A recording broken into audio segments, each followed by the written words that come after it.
L'homme est malade parce qu'il est mal construit. Il faut se décider à le mettre à nu pour lui gâter cet animal qui le démange mortellement.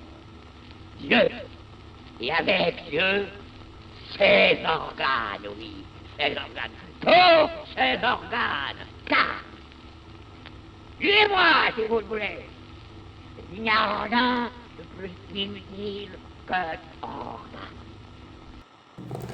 Fala galerinha do bem, tudo bom com vocês? Galerinha para além do bem e do mal, né? Você está ouvindo então?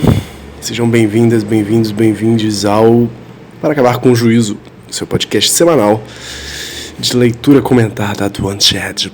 E hoje um episódio mais tranquilo, um episódio mais sossegado, um episódio mais associação livre, sem pressão temporal, porque finalmente tô com as coisas mais ou menos em dia. Nossa, que correria, acho que foram uns 3, 4 semanas meio loucas assim de correria. Desde que eu fui pra Vitória. Fui pra Vitória no meu aniversário, era 8, exatamente um mês, né? 8 do 2 foi meu aniversário, desde os 5 do 2 que eu tava lá em Vitória. As coisas estão muito doidas. Falando doideira, essa semana eu saí de uma aula da Paulista. Eu dei uma aula na Avenida Paulista, cara. Isso é muito doido, assim, pra mim. Eu que venho ali da Santíssima Trindade de Vitória, né? Quem conhece Vitória sabe, a Santíssima Trindade das Avenidas, né? E tem a quarta ali que é meio pária, né? Mas enfim, a Santíssima Trindade das Avenidas de Vitória é a Fernanda Ferrari, a Dante Michelin, né? Com o nome de patriarca matador de criança, né? Terrível. E a Leitão da Silva, né, que ficou uma avenida fantasma durante muito tempo na cidade de Vitória, porque ela ficou interditada por uma reforma infinita, assim. E a Pária é a Avenida Maruípe, né. Mas além dessa, a gente tem as avenidas do centro, né, Princesa Isabel, Jerônimo Monteiro, mas eu como pessoa da zona, não sei se tem zona em Vitória, né, acho que, mas se eu tivesse, seria tipo zona norte, zona leste de Vitória, mais ou menos assim. Playboyzada, vive muito essas 3 avenidas para mim, a Santíssima Trindade de Vitória. Tem também a Avenida Marechal Mascarenhas de Moraes, né, mais conhecido como Avenida Beira-Mar, que é uma música do meu amigo Fabrício, né? Não o Fabrício que normalmente eu falo aqui, mas o Fabrício... Qual é o sobrenome do Fabrício? O Fabrício Oliveira, que tem o CD Jungle e o CD Selva, muito bom. Ouçam o Beira-Mar do Fabrício. Depois que o expediente acabar... Bonita essa música. Aí fala da Beira-Mar. Saudade do mar, saudade de Vitória. Eu tô com tanta saudade da praia que eu tô pensando assim, porra, uma hora dessas eu vou pegar um buzzer e vou lá pro Rio de Janeiro, encontrar a galera legal do Rio de Janeiro pra pegar uma praia, porque aqui, apesar de estar dando aula na Paulista, que também não diz muita coisa, dei aula num lugar sem ar-condicionado e presencial, assim, mas o trabalho tá voltando presencial, né, isso é muito doido. Apesar de estar aqui nisso que seria algo minimamente distinto, não falar que é maneira, é diferente, assim, pra mim. Não tem praia, né, cara, e é verão, tô morrendo de calor todos os dias, assim, sair pra trabalhar, não tenho camisa pra sair pra trabalhar, porque todas as minhas camisas enhacam, assim, ficam terrivelmente fedorentas nas axilas, muito rapidamente, assim, como eu tenho um deslocamento que demora, mais ou menos 1 hora, caralho, 3 minutos eu não falei nada ainda, mas como diz Thiago, isso aqui é pra quem é meu amigo aí, que eu não vejo há muito tempo, diz que eu não falo, né. Às vezes vocês nem me conhecem, mas vocês ficam com a atualização de como tá a minha vida. O Thiago falava isso, assim, tipo, porra, bom do começo do podcast do Ian é que eu fico sabendo o que tá acontecendo na vida dele. Mas, pois é, isso aí tá acontecendo na minha vida. Vem você contar da sua também. Tem um tempo que estamos solitários aqui, né? Desde que o Henry veio aqui. Mas minhas camisas já não prestam mais, cara. E eu tô demorando pelo menos 1 hora pra chegar aos lugares de trabalho que eu tô trabalhando. E eu chego empapado e fedorento já, então tem que levar umas 2, 3 camisas. É processo de adaptação. Mas o que é bom? Bom é que a gente vai ler o Uncharted hoje, como todos os dias, né? Todas as quintas-feiras a gente lê. E a gente tá no capítulo 2. E eu lembro que no encontro passado ficou o anúncio aí de uma participação mais que especial nessa leitura, que é do Frantz Fanon. Vamos ver o que eles vão falar do Frantz Fanon e o que eles vão mencionar. Nem sei se é tão fanoniano, assim, o capítulo, né? Mas é legal, assim, pra gente sacar que tem essa ponte, né? Tem essa conexão. O Fanon, que eu saiba, foi uma grande influência para o Guattari, né? Tanto do aspecto de ligação entre saúde mental e luta antimanicomial, mas também essa ligação de produção de subjetividade e parâmetros econômicos e políticos, né? Fatores econômicos e políticos. Então, sem mais delongas, o despertador estava colocado aqui, consegui falar enquanto colocava o despertador, é também um bom sinal. E tamo lá. A gente está na página 133, só que eu vou voltar um pouquinho para a gente pegar o período aqui de onde eles estão falando. A seção é 2.5.6, Família e Campo Social. Eu vou voltar para a página 132 com É Curioso. No livro é o último período que começa ali, né? Só tem É Curioso que tenha sido na página 132, mas vou lá.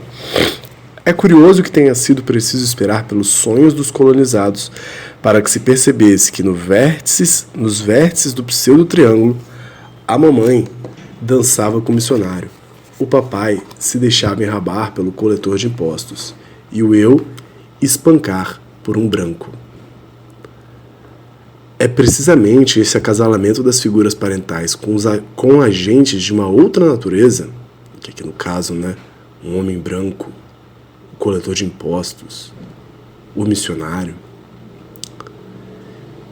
com agentes de outra natureza, seu abraço com lutadores, que impede o triângulo de se fechar, de valer por si mesmo e pretender exprimir ou representar essa outra natureza dos agentes que o próprio inconsciente põe em questão. Então é isso, existem não só outros agentes atuam sobre o inconsciente, mas agentes de outra natureza que não familiar, mas sociopolítica, econômica, burocráticas, raciais, né? Por aí vai. E aí chega nosso querido amigo aí, da Martinica. Quando Fanon encontra um caso de psicose, de perseguição ligado à morte da mãe, ele começa perguntando se está, entre aspas, em presença de um complexo de culpabilidade inconsciente, como que é descrito por Freud em Luto e Melancolia, fecha as aspas. Mas logo descobre que a mãe foi morta por um soldado francês, e que o mesmo sujeito assassinou a mulher de um colono, cujo fantasma estripado não para de trazer consigo e de retalhar a lembrança da mãe. Caralho, ó. Então ele primeiro suspeita que, tipo assim, tal como Freud descreveu em Luto e Melancolia, né, grande texto aí dos textos metapsicológicos de Freud, um complexo de culpabilidade inconsciente, né, o que é? O cara tá sofrendo de psicose, o cara endoidou, né, e a psicose tem ligação com perseguição à morte da mãe, né. E aí será que seria uma culpabilidade inconsciente, né, mas aí logo descobre que na história, né, a mãe foi morta por um soldado francês, né? E eu imagino que seja numa colônia francesa, né? E que o mesmo sujeito assassinou a mulher de um colono, imagino de um colonizador, né? Cujo fantasma estripado não para de trazer consigo, de retalhar a lembrança da mãe, como castigo, né? Então tem muito mais a ver, né, uma analítica rápida aqui, com uma certa cartografia de um campo social extremamente complexo, assim, né, de violências coloniais, de racialização, de processos racistas mesmo, né? E é isso, né, de humilhação, de vingança, muito mais coisa em jogo do que apenas papai, mamãe e complexo de culpabilidade inconsciente. Essa referência desse caso está em Franz Fanon, que viveu de 1925 a 1961, Os Condenados da Terra, na página 199 da versão francesa, que o nome em francês é Les Dames de la Terre. O Paulo Freire também é bastante influenciado pelo Franz Fanon, às vezes não tem uma referência tão explícita, mas rola bastante. E Os Condenados da Terra, como eu falei no encontro passado, é um livro que está bem esgotado, assim. Eu acho que saiu. A versão brasileira, uma das versões brasileiras que tem nesse livro é da editora da Universidade Federal de Juiz de Fora, se eu não me engano, tá? É de UFJF. Mas se você procurar no estante virtual por um preço um pouco pesado ainda, acho que R$120, você encontra as versões de português e de Portugal desse livro, tá? Então acho que vale a pena, uma hora eu queria ter esse livro para dar uma lida.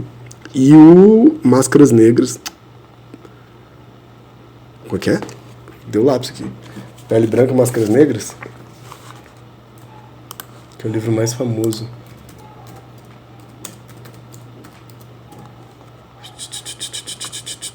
Pele Negra, Máscaras Brancas. Só inverti. O Pele Negra, Máscaras Brancas e o Alienação e Liberdade, escritos psiquiátricos, Estão publicados pelo Ubu, a preços convencionais, às vezes tem promoção no Ubu, isso é legal. E tem um aqui que eu tô vendo agora, que eu não tinha reparado, Discurso sobre o Colonialismo. É dele mesmo? Não. É pelo Aimé Césaire. Aimé Césaire. Ah, legal. De quando esse livro? Do Aimé Césaire. Ah, ele também é da Martinica, pô. Pode crer. Eu não consegui ver de quando é o ano desse livro, mas enfim. Outro autor pra gente se debruçar aí. Tá, demorou. Seguem o Deleuze e o Guattari. Pode-se sempre dizer que tais situações extremas de traumatismo de guerra, de estado de colonização, de extrema miséria social, etc., pouco propiciam a construção de Édipo. Isso é muito bom, hein, cara? Pode-se dizer que tais situações extremas de traumatismo, de guerra, de estado de colonização, de extrema miséria social, etc., pouco propiciam a construção de Édipo. Édipo no Brasil não é tão bem-vindo assim, né? Nem tão funcional. Então, por que jogar nossos aparelhos sociais e nossa própria psique em torno desse eixo familiar, né? E que é precisamente por isso que favorece um desenvolvimento, uma explosão psicóticos. E que é precisamente por isso que favorece um desenvolvimento, uma explosão psicóticos. Eu acho que é a explosão de psicóticos aqui, né? Tipo assim, um enxame de psicóticos em situações de extremo traumatismo, guerra, estados de colonização. Mas sentimos muito bem que o problema não é este. Com efeito, além de confessarem que é preciso um certo conforto da família burguesa para fornecer sujeitos edipianizados, adiam sempre a questão de saber o que é realmente investido nas confortáveis condições de um Édipo, supostamente normal ou normativo. Então eles vão botar o dedo nessa ferida. Dois parênteses importantes, né? Não sei se falei, o François Fanon é um psiquiatra, né? Médico, psiquiatra negro da Martinica, que eu sei pouco sobre ele, é alguém que eu tenho que estudar, mas é alguém que está sendo bem trazido assim, para pensar esses processos de racismo e racialização dentro da questão de saúde mental, além de ser alguém muito sensível com a questão da miséria e da condição social para a saúde mental, né? E além disso, o que eu acho interessante que eles colocaram, eu achei muito bom esse trecho, pode-se sempre dizer que tais situações extremas de traumatismo de guerra, de estado de colonização, de extrema miséria social, pouco propicia a construção de Édipo. É interessante porque um dos motivos de Freud ir em direção a pensar a pulsão de morte, né, esse instinto de repetição que é um dos sinais da pulsão de morte seria essa repetição daquilo que é desprazeroso, né, sem atingir uma certa descarga e sem uma certa elaboração, uma mera repetição, a partir dos traumas de guerra, né? Isso seria sinal uma dica, uma pista que ele vai investigar como pulsão de morte, né? E isso vem muito a partir desses soldados da Primeira Guerra Mundial, né? E dos relatos dos soldados da Primeira Guerra Mundial, esse problema psiquiátrico dessas pessoas com o que hoje a gente chama de estresse pós-traumático, né? Com a tendência a reviver os momentos de conflito e de trauma, né? Ele entra nessa história aí. E aí é algo que depois ele enquadra no complexo edipiano, mas é algo que, em primeiro lugar, dá um trabalho, assim, e não cessa de dar trabalho, na verdade, né? Como a gente vai ver nesse livro aqui do Anti-Édipo, muito sobre a discussão acerca da pulsão de morte. Mas vamos lá. De direito, o revolucionário é o primeiro a poder dizer, não conheço Édipo, porque os seus pedaços disjuntos permanecem colocados a todos os cantos do campo social histórico como campo de batalha, e não como cena de teatro burguês. E tanto pior se os psicanalistas berrarem. Mas Fanon observa que os períodos conturbados têm efeitos inconscientes não apenas nos militantes ativos, como também nos neutros e naqueles que pretendiam ficar de fora do caso, que não querem meter-se em política. Pô, isso aqui é muito bom, né, cara? Porque a crise que a pandemia trouxe, né, essa condição que a pandemia trouxe, não sei, nos casos clínicos escancarou imensamente, assim, tipo, toda a dimensão do político, do social, aparecendo em sonhos, aparecendo, tipo, os sonhos de invasões de casa, os sonhos de estar perdendo, muita coisa, assim, né, perdendo alguém, muita cena de invasão, assim, não só a pandemia, né, mas a pandemia no meio de uma crise política fascista, assim, né, de uma ascensão do neofascismo pesado que a gente está vivendo, escancaradamente, e que não é algo que diz respeito só não mesmo, né, só das representações políticas que estão no poder representativo, mas também de toda a atmosfera, né, da maneira como a gente tem trabalhado, da maneira como a gente tem podido olhar para o horizonte, não ver porra nenhuma, assim, sabe, só desgraça e o número crescente da miséria. Isso que passava na clínica de raspão, assim, e aí as questões ficavam mais individualizadas, mas o que eu tenho a ver com isso, mas como eu posso melhorar tal ou qual coisa. Quem foi sensível escutou tudo isso se escancarando muito, na verdade, é isso, a gente não pôde mais circular pela cidade para atender, por exemplo. É algo mínimo não, algo abrupto, né, algo devastador, assim, pro set da clínica também, que a gente se acostumou, e até isso, ficar se acostumando com tudo. Mas é isso, como até as pessoas mais indiferentes a certa política, pensar a polis, pensar a reunião das pessoas, pensar os efeitos, os valores, as éticas de estarmos vivendo uma sociedade em conjunto, até as pessoas trouxeram isso para a clínica, isso apareceu, assim, tipo, isso virou produção inconsciente de maneira muito intensa. Se escancarou, né? Então é bem interessante esse trecho. O mesmo pode ser dito de períodos aparentemente calmos, né? 2 pontos. É um erro grotesco acreditar que o inconsciente criança só conhece papai e mamãe e que não sabe, à sua maneira, isso está entre aspas, que o pai tem um patrão, que não é o pai do pai, ou ainda que ele próprio é um patrão que não é pai. Então, até nos momentos de calma, é isso. Se você quiser fazer uma clínica, pensar... Uma clínica no sentido ampliado, né? Não estou pensando apenas a clínica de consultório, mas se quiser fazer uma analítica, uma genealogia, um projeto de transformação, que a clínica também tem um projeto de transformação de alguma maneira, que não é necessariamente esquizoanaliticamente falando, e talvez psicanaliticamente falando também, a clínica tem um projeto de transformação sem finalidade, né? Não pode assumir uma finalidade. Você não transforma em direção A, você transforma em direção a uma certa abertura, uma certa virtualidade, vamos ver o que vem, uma certa atualização de algo. Então, tanto os momentos de calmaria quanto os momentos de crise, há fatores políticos a serem analisados nesse processo de transformação, né? De modo que é para todos os casos que estabelecemos a seguinte regra, 2 pontos. O pai e a mãe só existem aos pedaços, e nunca se organizam numa figura ou numa estrutura ao mesmo tempo capazes de representar o inconsciente e de representar nele os diversos agentes da coletividade, mas explodem sempre em fragmentos que ladeiam esses agentes, confrontam-se, opõem-se ou se conciliam com eles como num corpo a corpo. Então tem pai e mãe, mas eles são só em pedaços. Então, você pode falar com todas as vezes que Deleuze e Guattari despedaçam pais e mães. E o euzinho também, se tudo der certo. O pai, a mãe e o eu estão em combate e em contato direto com os elementos da situação histórica e política, como o soldado, o tira. O tira é uma gíria muito filme, né, dos anos 80, assim. Tira, os tiras corruptos, o cop, o pig, o P2, o PM, né? Com o soldado, o tira, o ocupante, o colaboracionista, o contestário ou com o resistente, com o patrão, a mulher do patrão, que a cada instante quebram as triangulações e impedem que o conjunto da situação se assente sobre o complexo familiar e nele se interiorize.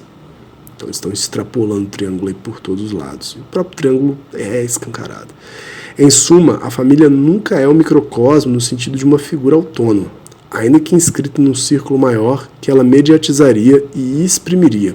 Que aí volta lá ao começo dessa sessão, né, que ele traz o Bergson para dizer de outra relação entre o microcosmo e o macrocosmo, que não é mais de representação miniaturizada, mas de dupla abertura. O macrocosmo é aberto a certas linhas de fuga, e o microcosmo também é aberto em linhas de fuga, e eles funcionam em troca, né, em pedaços, em parcialidades, interessadas e em trocas. Fala, Neve. Hoje é aniversário da Dona Neve. O que foi? Fala pra nós.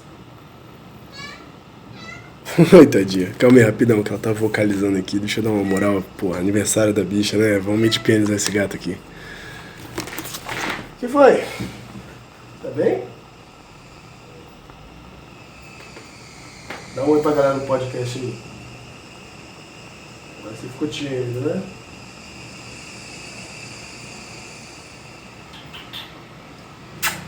Bom, vamos lá. Vamos ver se ela vai ficar de boa.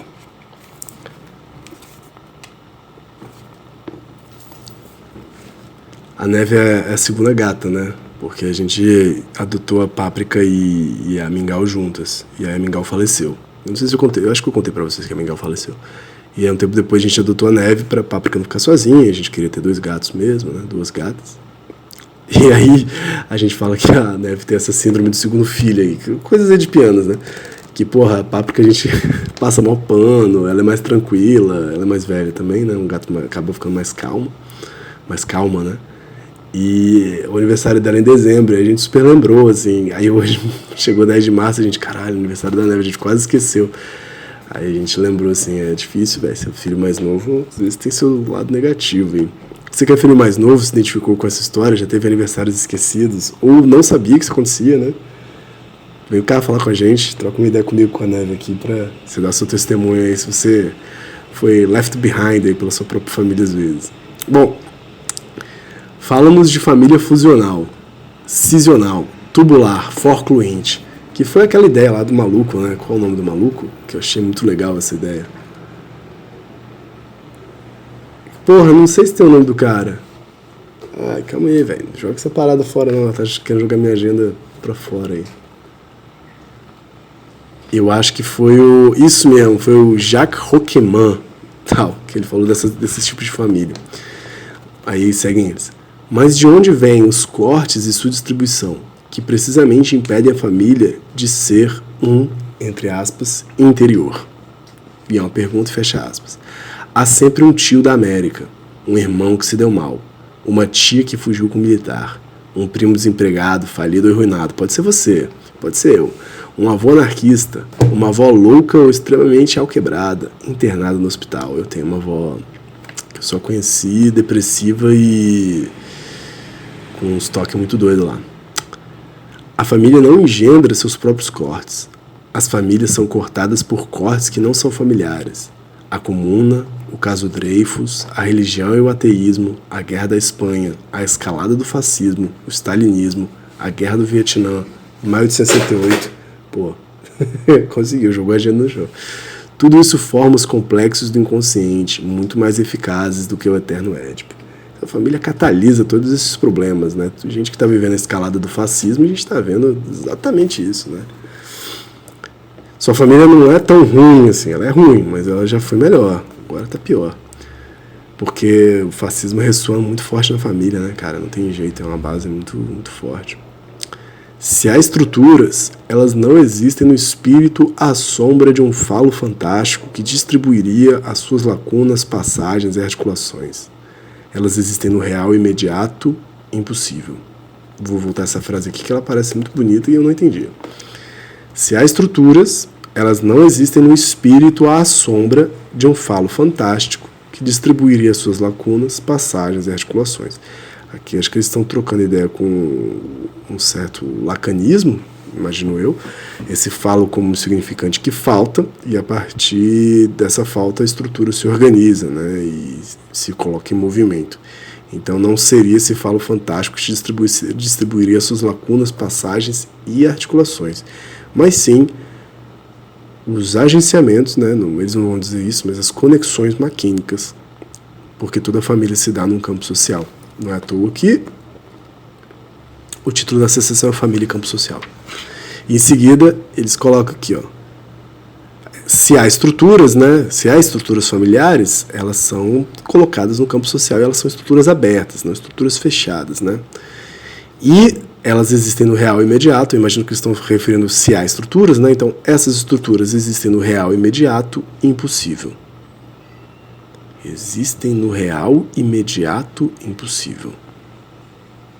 Bom, próxima vez que tiver um deleuziano escutando isso aí, vem cá me explicar essa frase. Já tem algumas frases que, tipo assim, isso aqui tem cara do Deleuze, eu não entendi porra nenhuma. Não li diferença e repetição. Isso aqui, pra quem, esse podcast é pra quem acha assim, tem que ler todo o Deleuze pra ler o Antiédipo. Não, lê o Antiédipo, vai lendo. Tá funcionando, tá? Tô lendo as palavras. Agora o diferença e repetição eu não li. Lógico do sentido também não li. Já ouvi falar, dizer que é muito bonito, mas não sou filósofo. Mas se você já tiver lido, não é pra não ler, né, o diferença e repetição e o lógico do sentido, mas se você já tiver lido, vem cá, fala comigo, me conta um pouco do que você ouviu, que eu não acho que eu vou ter tempo tão brevemente, sim, não vou ter tempo tão em breve, sei lá como é que fala essa frase. Não vou ter logo tempo para ler, tão breve, sei lá, não vou ter por agora tempo para ler diferença e repetição, lógico, sentido, para entender que essas estruturas existem no real, imediato e impossível. Então, por favor, se alguém quiser me explicar, pô, deu uma fome desgraçada. Agora eles vão falar de um escritor aqui que o Deleuze gosta bastante, né? Falando de Deleuze. Como diz Gombrowski, eu acho que é assim, né? Os estruturalistas, entre aspas, buscam suas estruturas na cultura. Eu as busco na realidade imediata. Meu modo de ver estava em relação direta com os acontecimentos de então. Vou botar só aqui no despertador pra gente continuar nesse trecho do Gombrowski, que, se eu não me engano, é um autor polonês, né, de literatura, que acabou morando na Argentina um tempo, se não me engano, vamos ver. E os estruturalistas, entre aspas, buscam suas estruturas na cultura e eu as busco na realidade imediata. Meu modo de ver estava em relação direta com os acontecimentos de então. Hitlerismo, stalinismo, fascismo, estava fascinado pelas formas grotescas e terrificantes que surgiam na esfera do interhumano e destruiu tudo que até então era venerável. Nota de rodapé 38, Witold Gombrowski, Laerna. Então vamos olhar aqui o Gombrowski rapidinho, que a gente acabou a sessão, próximo episódio a gente lê então a partir de produção desejante e investimento da produção social, como que se dá esse jogo. Mas o Gombrowski, eu vou recomendar um livro para vocês, se for esse cara que eu tô pensando mesmo. Eu adoro esse livro do Gombrowski. Ó, vamos ver. Witold Gombrowski. Aí vem como é que escreve Gombrowski, né? Foi escritor da Wikipédia, tá? Agora, de acordo com a Wikipédia.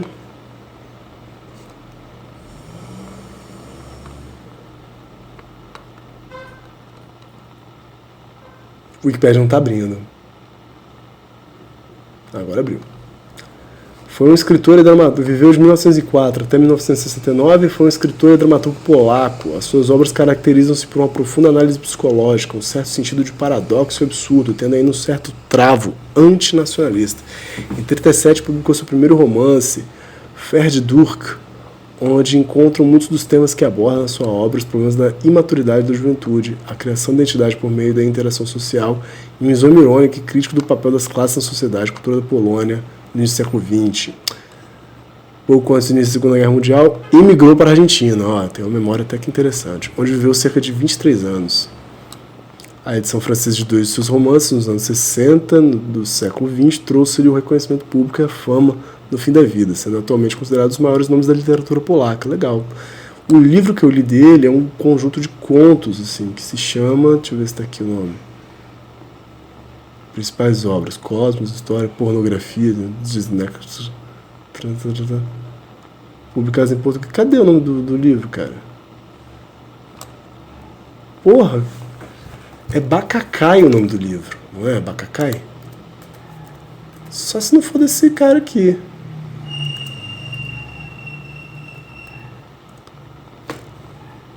Porra, é Bacacai mesmo. Coleção de contos. Chama Bacacai e tem em português, tá? Qual a editora que é? Eu achei aqui pela editora... Ih, esse aqui é edição em espanhol. Bacacai. Bacacai com K. Bacacai. Deixa eu ver se no estante virtual tem aqui. Pô, enquanto eu tô aqui no melhor podcast que tem, né? Podcast a gente consulta estante virtual. Assim, pô, tem R$12 da Expressão Cultura, editora. Vai lá no estante virtual hoje, dever de casa. Compra um livro do Fanon, se você puder, e compra um livro do Witold Gombrowski aqui. Gombrowski.